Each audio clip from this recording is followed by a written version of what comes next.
আসসালামু আলাইকুম। চতুর্থ শ্রেণীর ছোট্ট শিক্ষার্থী বন্ধুরা, তোমাদের আজকের গণিত সমাধান হচ্ছে অধ্যায় 2 এর পৃষ্ঠা 37 এর যে 4 নম্বর সৃজনশীল প্রশ্নটি আছে আমাদের। এই যে বয়সের যে অঙ্কটা আছে, এই অঙ্কটা কিন্তু অনেক বেশি ইম্পর্টেন্ট। এই অঙ্কটা কিন্তু অনেক বেশি ইম্পর্টেন্ট, কিংবা হচ্ছে এই অঙ্কটি কিন্তু অনেক ঘুরিয়ে পেঁচিয়ে অনেকভাবে দেয়। সো আজকে হচ্ছে আমরা এই সমাধানটা করব। তো প্রথমে উদ্দীপকটা পড়ে বুঝে তারপর হচ্ছে আমরা প্রশ্ন কী চেয়েছে সেটা দেখব। মা ও মেয়ের বর্তমান বয়সের যোগফল 98 বছর। 8 বছর পূর্বে মেয়ের বয়স ছিল 25 বছর। আচ্ছা, এটুকু হচ্ছে আমাদের উদ্দীপক। মানে দুইজন, ধরো তোমার মা এবং তোমার বড় বোনের বর্তমান বয়সের যোগফল, মানে একসাথে তাদের দুজনের একসাথে বয়স হচ্ছে 98 বছর। 8 বছর আগে তোমার বোনের বয়স ছিল 25 বছর। আমাদের 1 নাম্বার কিংবা এখানে ক থাকতে পারে। মেয়ের বর্তমান বয়স কত? তার মানে হচ্ছে মেয়ের 8 বছর আগে বয়স ছিল 25 বছর। তাহলে বর্তমানে কি তার 8 বছর বেড়েছে না কমেছে? বাড়লে কি হবে? যোগ হবে। তাহলে আমরা প্রথমে লিখব 8 বছর পূর্বে মেয়ের বয়স ছিল 25 বছর। দেখো, 8 বছর পূর্বে মেয়ের বয়স ছিল 25 বছর। আমাদের কাছে কি বর্তমান বয়স চেয়েছে। 8 বছর আগে যদি তোমার বয়স 25 বছর থাকে, তাহলে 8 বছরে কি তুমি বড় হয়েছে, 8 বছর পর তোমার বয়স কি হয়েছে? অবশ্যই বৃদ্ধি পেয়েছে। তাহলে সুতরাং মেয়ের বর্তমান বয়স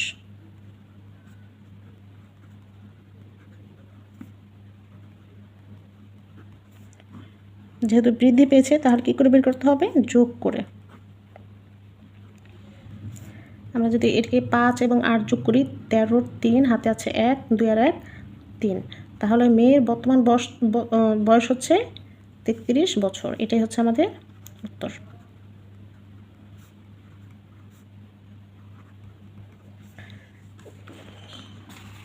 এবার আমাদের খ নাম্বার কী চেয়েছে, মানে 2 নাম্বার কী চেয়েছে দেখো। মায়ের বর্তমান বয়স কত? একদম সহজ।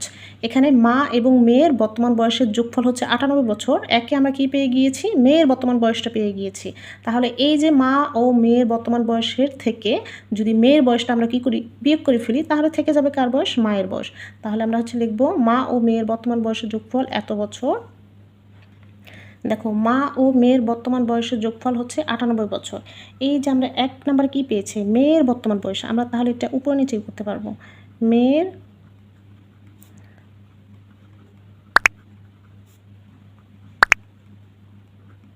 আচ্ছা, এই জিনিসটা যেহেতু আমরা 1 হতে পেয়েছি, তাহলে আমরা এইখানে একটু লিখতে পারি 1 হতে। এখানে জাস্ট হচ্ছে ব্র্যাকেট দিবা 1 হতে। মেয়ের বর্তমান বয়স এই যে 33 বছর। তাহলে এখানে আমরা হচ্ছে 33 বছর লিখব। এটা যেহেতু উপরে নিচে লেখা যায়, তাহলে আমরা হচ্ছে উপরে নিচেই বিয়োগটা, যেহেতু দুইজনের বয়স হচ্ছে মিলিয়ে 98 বছর, এইখান থেকে আমরা কি করব? মেয়ের বয়সটা যেহেতু আমরা পেয়ে গিয়েছি, মেয়ের বর্তমান বয়সটা বিয়োগ করে দিলে থেকে যাবে কার বয়স? মায়ের বয়স। তাহলে এইখানে আমরা হচ্ছে দিলাম বিয়োগ চিহ্ন। এখানে কার বয়স বের হবে? সুতরাং মায়ের বর্তমান বয়স।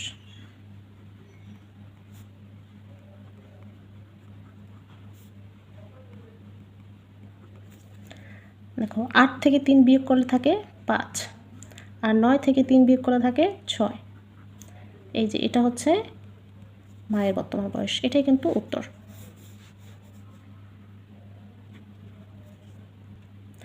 এবার দেখো, আমাদের 3 অর্থাৎ গ নম্বরে কী চেয়েছে আমাদের?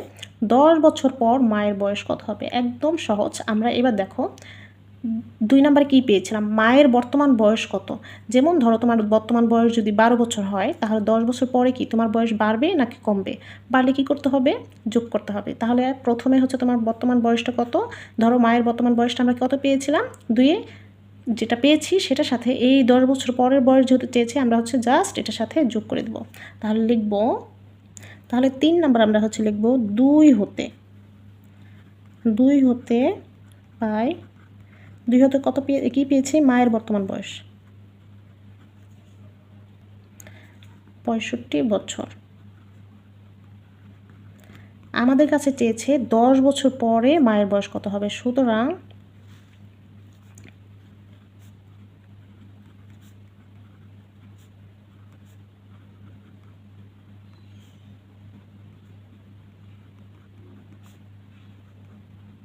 10 বছর পরে মায়ের বয়স অবশ্যই কী হবে?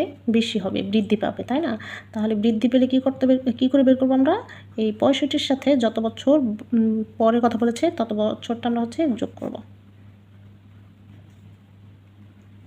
দেখো এই যে 5 শূন্যে 5 আর 1 আর 6 7, এটাই হচ্ছে মায়ের 10 বছর পরের বয়স। এখানে যদি তোমার কাছে চাইতো যে হচ্ছে 10 বছর পর মানে মেয়ের বয়স কত, তাহলে সেই ক্ষেত্রে আমরা এই যে হচ্ছে একে আমরা 33 বছর পেয়েছিলাম সেটা যোগ করতে হতো। সো এমনি যেভাবে তোমার কাছে যাই চাক না কেন, তোমার বর্তমান বয়সের সাথে যদি হচ্ছে পরের বয়স চাই যোগ করতে হবে, আর যদি পূর্বের বয়স চাই তাহলে বিয়োগ করতে হবে। সো এই ছিল আমাদের এই অঙ্কটি। এই অঙ্কটি কিন্তু অনেক বেশি ইম্পর্ট্যান্ট। হ্যাঁ, এই অঙ্কটি কিন্তু ঘুরাইয়া পেঁচাইয়া অনেকভাবে দেয়। এটার সাথে আবার দেখা গেছে কি 10 বছর পর মা মেয়ের বয়সের যোগফল কত এভাবে চাইতে পারে, কিংবা এখানে একটু সংখ্যাটা চেঞ্জ করে দিতে পারে, এখানে মায়ের জায়গায় মেয়ে থাকতে পারে। ঠিক আছে, সো আশা করি তোমরা খুব সহজেই এগুলো সমাধান করতে পারবা যদি হচ্ছে এটা ইজিলি বুঝে থাকো।